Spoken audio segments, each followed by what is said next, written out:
जय हिंद दोस्तों, स्वागत है आप सभी का हमारे इस YouTube चैनल में। दोस्तों आज की इस वीडियो में हम लोग देखने वाले हैं क्लास 10th चैप्टर नंबर 3 यानी कि दो चर वाले रैखिक समीकरण युग्म में से अधिकतर बार जो कि सवाल पूछता है आपके बोर्ड एग्जाम में, उन सवाल में से एक सवाल इस प्रकार से होगा आपको, ठीक है, जो कि आपको 3 नंबर के लिए पूछेगा, ठीक है। तो चलिए हम क्या करते हैं, इस वीडियो में आपको बताने वाले हैं कि दो चर वाले रैखिक समीकरण युग्म में आपको किस प्रकार का सवाल पूछता है, ठीक है। तो देखिए अक्सर आपको इस प्रकार का 3 कंडीशन पूछेगा, ठीक है, कि आपको इस प्रकार का 2 समीकरण दिया होगा, पहला ये दूसरा, ठीक है, यानी कि इस प्रकार का दिया होगा। देखिए क्वेश्चन इस प्रकार रहेगा और आपको पूछेगा कि इनमें से, देखिए ये अलग क्वेश्चन है, ये अलग क्वेश्चन है, ये अलग क्वेश्चन है, लेकिन आपको बताना है कि इसमें 3 क्वेश्चन में कौन सा अद्वितीय हल होगा, कौन सा अनेक हल होगा, कौन सा कोई हल नहीं होगा, ठीक है। तो ये आपको पूछेगा, तो आप तुरंत एक झटके में बता सकते हो कि कौन सा अद्वितीय हल होगा, कौन सा समीकरण को देख के बता सकते हो कि कौन सा अनेक हल होगा, है ना। तो देखिए इसके लिए हमें बेसिक चीज़ें जानना पड़ेगा, तभी आप इन चीज़ों को आप बारीकी से समझ सकते हो, ठीक है। देखिए सबसे पहले हम देखते हैं चैप्टर का नाम है दो चर वाले रैखिक समीकरण युग्म, ठीक है ना। तो देखिए इसमें एक वर्ड है चर और रैखिक समीकरण, है ना। तो हम सबसे पहले हम क्या करते हैं, चर के बारे में समझते हैं। तो देखिए चर मतलब होता है जिसका मान बदलता है, ठीक है, जिसका मान बदलता है उसे क्या कहते हैं, हम चर कहते हैं। जैसे कि आप कक्षा 8 में पढ़े होगे, जैसे मान लीजिए एक्स कोई क्या है, चर है, ठीक है ना। एक्स का वैल्यू 1 आता है ना, फिर एक्स का वैल्यू 2 आता है, कभी कभार कभी आता है एक्स का पावर एक्स इक्वल टू 6 आता है ना। तो हर समय एक्स का जो वैल्यू है वो अलग अलग सवाल में अलग अलग आंसर आता है, ठीक है। तो यानी कि जिसका मान बदलता है उसे क्या कहते हैं, चर कहते हैं। तो चर कौन कौन सा होगा, ये 1 नहीं होगा, चर होगा एक्स, ठीक है ना। यहाँ पर देखिए, यहाँ पर भी एक्स लिया हूँ, यहाँ पर भी एक्स लिया हूँ, यानी एक्स इक्वल टू 1 आया, एक्स इक्वल टू कभी 2 आया, एक्स इक्वल टू कभी 6 आया, यानी एक्स का वैल्यू क्या क्या क्या क्या आया, अलग अलग आया, है ना। तो चर किसको कहेंगे, ए से लेकर जेड तक जितने भी अल्फ़ाबेट हैं उन अल्फ़ाबेट को हम क्या कहेंगे, चर कहेंगे, ठीक है। तो आई होप आपको चर के बारे में समझ में आ गया होगा। चलिए अब देखते हैं रैखिक समीकरण किसे कहते हैं। तो रैखिक मतलब होता है जिसका घात 1 हो, है ना, उसी को क्या बोलते हैं, रैखिक कहते हैं, ठीक है ना। वो भी कंडीशन होगा इस प्रकार से, देखिए इस प्रकार का सवाल होगा, कंडीशन नहीं सवाल होगा। जैसे कि देखिए एक्स का पावर कुछ नहीं मतलब क्या है, 1 है ना। यहाँ पर देखिए वाई का पावर कुछ नहीं मतलब 1, पावर मतलब होता है घात, है ना। तो आई होप आपको घात कितना होना चाहिए, 1 होना चाहिए, समझ में आ गया होगा आई होप आपको। तो देखिए रैखिक मतलब होता है जिसका घात 1 हो। तो यहाँ पर देखिए सभी सवाल में सबका घात कितना कितना है, 1 है। एक्स का पावर कुछ नहीं मतलब 1 है, वाई का पावर कुछ नहीं मतलब 1। यहाँ पर भी देखिए एक्स का पावर कुछ नहीं मतलब 1 है, वाई का पावर कुछ नहीं मतलब 1 है। सभी में क्या है, रैखिक बहुपद है, ठीक है, रैखिक समीकरण, बहुपद नहीं समीकरण। अब देखिए समीकरण किसको कहेंगे, समीकरण हम कहेंगे जब बराबर चिन्ह आ जाए ना तब समीकरण का रूप ले लेता है। अगर मान लीजिए यहाँ पर बराबर को हटा दें तो ये बन जाता है रैखिक बहुपद, ठीक है। और इसी जगह हम बराबर को ले आते हैं तो ये समीकरण का रूप ले लेता है, ठीक है। इतना दूर तक हम रैखिक बोलेंगे। अब समीकरण को देख के बोल देंगे बराबर को देख के बोल देंगे समीकरण, ठीक है ना। क्या हो जाएगा, रैखिक समीकरण, है ना। देखिए आप पढ़ेंगे अंग्रेजी में इक्वेशन, समीकरण को इंग्लिश में क्या बोलते हैं, इक्वेशन। और इक्वेशन जो वर्ड आया है वो क्या से आया है, इक्वेट से आया है, ठीक है ना। इक्वेट मतलब होता है बराबर, है ना। तो आई होप आपको समीकरण के बारे में समझ में आ गया होगा, यानी कि चर, रैखिक समीकरण और समीकरण के बारे में समझ में आ गया होगा। तो देखिए हम पढ़ेंगे दो चर वाले रैखिक समीकरण, है ना। तो देखिए ये एक चर है और ये दूसरा चर है, यानी कि मैंने बताया कि चर किसको कहते हैं, ए से लेकर जेड तक जितने भी अल्फ़ाबेट होते हैं, लेटर होते हैं, उन सभी को क्या बोलते हैं, चर कहते हैं, है ना। तो ये एक्स है, ये वाई है, वाई की जगह जेड भी दे सकता है ना। तो इसका देखिए पावर, मैक्सिमम पावर कितना है, 1 है, यहाँ पर भी मैक्सिमम पावर कितना है, 1 है। तो हम इसको क्या कहेंगे, रैखिक बराबर है तो इसको बोलेंगे रैखिक समीकरण, है ना।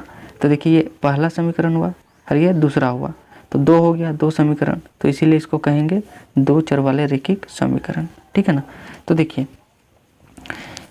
हम कैसे पता करेंगे कि अद्वितीय हल होगा, कोई हल नहीं होगा, अनेक हल होगा। तो देखिए इसके लिए 3 कंडीशन है ना। A1/A2 not equal to V1/V2 होना चाहिए। A1/A2 is equal to V1/V2 not equal to, इसको बोलते हैं, ठीक है, क्या बोलते हैं, नॉट इक्वल टू C1/C2। और तीसरा कंडीशन है A1/A2 is equal to V1/V2 is equal to C1/C2। इन तीन कंडीशन को देखते हुए आप बता सकते हैं कि कब अद्वितीय हल होगा, कोई हल नहीं होगा, अनेक हल होगा। तो देखिए हम सबसे पहले देखेंगे दो चर वाले रैखिक समीकरण यू का व्यापक रूप क्या होता है। देखिए ये इस प्रकार से होता है, यानी कि इस प्रकार के रूप का होता है, इस प्रकार का शकल का होता है, ठीक है।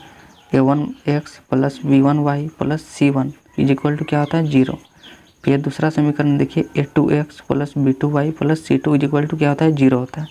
देखिए यहाँ पर इस प्रकार का रूप का है ना। A1x 5x दिया है, A1 की जगह क्या है, 5 है ना। x देखिए x का गुणांक क्या है, A1 है, तो x का गुणांक क्या है, 5 है। गुणांक का मतलब होता है x के पहले क्या गुणा है ना। तो x के पहले क्या गुणा है, A1, और यहाँ पर देखिए x के पहले क्या गुणा है, 5। तो ये क्या कहलाएगा, A1 5, ओके। फिर देखिए y के साथ क्या गुणा है, B1, तो y का गुणांक क्या हो जाएगा, B1 है ना। तो इसी जगह देखिए y का गुणांक क्या हो जाएगा, 4 होगा या -4 होगा, तो साइन के साथ लेना है, विथ साइन, ओके। तो ये हो जाएगा -4, ठीक है। और C1 क्या हो जाएगा, 8, है ना। ये क्या है, कांस्टेंट टर्म है, यानी कि अचर राशि है ना। तो देखिए A2x 7x है, इसके जगह B2y की जगह क्या है, 6y, और C2 की जगह -9 है, ठीक है, माइनस में लेना है आपको, इज इक्वल टू 0। देखिए आपको तीन कंडीशन को फॉलो करना है। अगर ये तीन कंडीशन में कोई एक आ जाए तो हम उसको बता सकते हैं कौन सा क्या होने वाला है, ठीक है। तो चलिए पहला सवाल की ओर बढ़ते हैं। तो पहला सवाल है 5x - 4y plus 8 is equal to क्या है, 0 है। और एक दूसरा क्वेश्चन है 7x plus 6y - 9 is equal to 0 है, ठीक है। टोटल मैंने 5 सवाल लिया है। ऊपर में आप 3 देख सकते हैं, A B C, और एक पेज में भी मैं लिया हूँ 2 सवाल, ठीक है। पाँचों सवाल को मैं पूरा बारीकी से बताऊँगा, ठीक। तो देखिए ए नंबर क्या है, 5x - 4y plus 8 is equal to 0 है। तो देखिए यहाँ पर हम इसके साथ तुलना करेंगे, है ना। x के पहले क्या है, x का गुणांक क्या है, A1, तो x का गुणांक क्या कहलाएगा, 5 क्या कहलाएगा, A1 कहलाएगा। तो A1 हो जाएगा हमारा 5, ओके। फिर देखिए y का गुणांक क्या है, B1, ठीक है। y का गुणांक क्या है, B1 है। यहाँ पर y का गुणांक क्या है, -4 है, तो B1 क्या हो जाएगा, -4, ओके। अब देखिए C1 तो डायरेक्ट दिख रहा है, C1 कितना है, 8 है, ठीक। इसी प्रकार देखिए समीकरण नंबर 2 में, समीकरण नंबर कितना है, 2 में, इसको मान लीजिए समीकरण नंबर 1, इसको मान लीजिए समीकरण नंबर 2, है ना। नहीं मानेंगे तब भी चलेगा। अब ये A1 हो गया तो ये क्या होगा, A2 होगा। कितना है, x का गुणांक 7 है, तो 7 लिख दीजिएगा। ये B1 हो गया तो ये क्या हो जाएगा, B2, क्या गुणा है y के साथ, 6 गुणा है, तो 6 लिख दीजिएगा।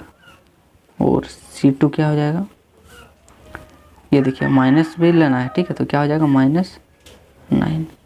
अब देखिए तीनों कंडीशन को लगाएंगे, है ना। तीनों कंडीशन को लगाएंगे, जो आएगा वही हो जाएगा, अद्वितीय हल होगा या कोई हल नहीं होगा या फिर अनेक हल होगा, तीनों में से कोई एक होगा। तो चलिए हम बट्टा कर देते हैं, क्योंकि ये अनुपात में है, A1/A2 B1/B2 फिर C1/C2, तीनों को निकाल लेते हैं, है ना। तो पहले लिख लेते हैं A1/A2 कितना है, 5/7, B1/B2 कितना है, -4/6। अब देखिए 5/7 तो नहीं कटेगा, लेकिन -4/6 कटेगा। कितने के पहाड़ा में, 2 का पहाड़ा में, 2 से जाएगा, 2 दूनी 4, 2 तिया 6। तो इसी को लिख सकते हैं आप, माइनस आगे में तो -2/3 है ना। और C2 आप देख सकते हैं, सॉरी C1/C2 क्या हो जाएगा, 8/-9, ओके। इधर जगह होगा ना, हाँ हो जाएगा, ठीक है। अब देखिए हम क्या करेंगे, A1/A2 कितना है, 5/7, B1/B2 क्या है, -2/3, C1/C2 क्या है, 8/-9। तो देखिए सब अलग अलग संख्याएं हैं, है ना। A1/A2 का अनुपात देखिए 5/7 है, B1/B2 का अनुपात -2/3 है, और C1/C2 8/-9 है, यानी कि सब क्या है, अलग अलग है। तो जब अलग अलग A1/A2 बराबर नहीं है तो हम इधर और क्या बराबर करेंगे, है ना। तो देखिए A1/A2 5/7 है, यहाँ पर -2/3 है, यही तो बराबर नहीं है, सॉरी b1 बाई b2 है ना, b1 बाई b2, ये और ये चीज़ बराबर नहीं है तो हम a1 by a2 b1 by b2 बराबर नहीं है इस प्रकार से लिख देंगे। ये कंडीशन को सेटिस्फाइड कर रहा है, तो ये कंडीशन को हम क्या कहते हैं, a1 by a2 not equal to b1 by b2 को कहते हैं अद्वितीय हल। तो ये हो जाएगा अद्वितीय हल। ठीक है, आई होप आपको ये सवाल बारीकी से समझ में आ गया होगा। चलिए अब देखते हैं क्वेश्चन नंबर बी। ठीक है, तो इसमें भी हम क्या करेंगे, a1 बाई a2 निकालेंगे इस प्रकार से। ठीक, तो a1 हमारे पास क्या है, x का गुणांक 9, तो इसको इस प्रकार बना लेते हैं। ठीक है, तो a1 क्या है, देखिए a1 है x का गुणांक 9, b1 क्या हो जाएगा, y का गुणांक कितना है 3, और c1 क्या हो जाएगा 12 हो जाएगा। ठीक है, अब देखिए a2 क्या हो जाएगा, x का गुणांक कितना है 18 है ना, b2 क्या हो जाएगा, y का गुणांक 6, और c2 क्या हो जाएगा 24। ठीक, अब देखिए a1 बाई a2 निकालेंगे है ना, तो a1 बाई a2 निकालेंगे तो इसको हम क्या करेंगे, डिवाइड में लिखेंगे है ना, तो डायरेक्ट हम लिखते हैं 9/18 आएगा, कोमा लगा देते हैं। b1 बाई b2 कितना है 3/6 है, c1 बाई c2 कितना है 12/24 है। ये क्या है a1 बाई a2, ये क्या है b1 बाई b2, और ये क्या है c1 बाई c2। ठीक है, तो ये कटेगा 9 कम 9, 9 दूनी 18, ये कटेगा 3 कम 3, 3 दूनी 6, ये कटेगा 12 कम 12, 12 दूनी 24। सब में क्या है 1/2, 1/2, 1/2। ठीक है, तो हम लिख सकते हैं कि किसका वैल्यू है a1 बाई a2। ठीक है, बराबर b1 by b2 is equal to c1 by c2। सब क्या है बराबर बराबर है, इसीलिए बीच में क्या है बराबर बराबर लगा देंगे है ना, इस प्रकार से हो जाएगा। तो देखिए यहाँ पर देखिए a1 by a2 is equal to b1 by b2 is equal to c1 by c2 कहाँ पर है, यहाँ पर है। इसको क्या कहते हैं अनेक हल, इसी को कह सकते हैं अपरिमित रूप से अनेक हल, अपरिमित रूप से अनेक हल होंगे। ठीक है, ये 2 समीकरण दिया होगा तो इसका बहुत सारा हल हो सकता है। ठीक है, इतना लिख दीजिएगा। अब चलिए सी नंबर की ओर बढ़ते हैं। सी नंबर है देखिए 6x माइनस 3y इस प्रकार से दिया हुआ। चलिए छोड़िए है ना, तो देखिए यहाँ पर a1 क्या हो जाएगा 6, b1 क्या हो जाएगा, y का गुणांक क्या है -3, c1 का गुणांक क्या है, गुणांक क्या है 10 डायरेक्ट है कांस्टेंट टर्म। अब देखिए a2 निकालेंगे, a2 क्या है x का गुणांक 2, b2 क्या हो जाएगा y का गुणांक -1, c2 क्या हो जाएगा 9। ओके,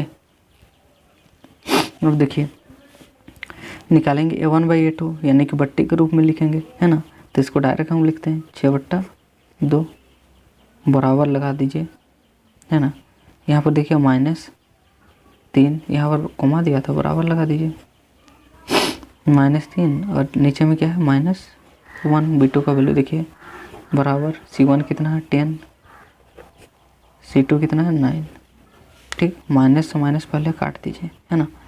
अब देखिए ये कटेगा 2 कम 2, 2 3 6। ठीक, 1/3 और 1/3 बराबर आया, और 10/9 बराबर नहीं आया। इसके और इसके बराबर है नहीं है, यानी कि ये a1 बाई a2 क्या है बराबर है किससे b1 बाई b2 से। ठीक, और ये देखिए नॉट इक्वल टू हो जाएगा 10/9, यानी कि c1 बाई c2 क्या है b1 बाई b2 के बराबर नहीं है। ठीक है, तो देखिए कंडीशन कहाँ पर लगेगा, ये देखिए कौन सा कंडीशन है, ये वाला क्या हो जाएगा, दिया गया समीकरण क्या हो जाएगा कोई हल नहीं होगा है ना। तो लिख दीजिएगा कोई हल नहीं होगा। ये वीडियो बहुत लंबा हो गया है ना, तो नेक्स्ट वीडियो में हम लोग देखेंगे इन सवालों को D और E। ओके। तो आई होप आपको ये 3 सवाल बारीकी से समझ में आ गया होगा। तो समझ में आया तो इस भाई की मेहनत के लिए चैनल को सब्सक्राइब कर देना, वीडियो को लाइक कर देना। मिलते हैं नेक्स्ट वीडियो में। जय हिंद, वंदे मातरम।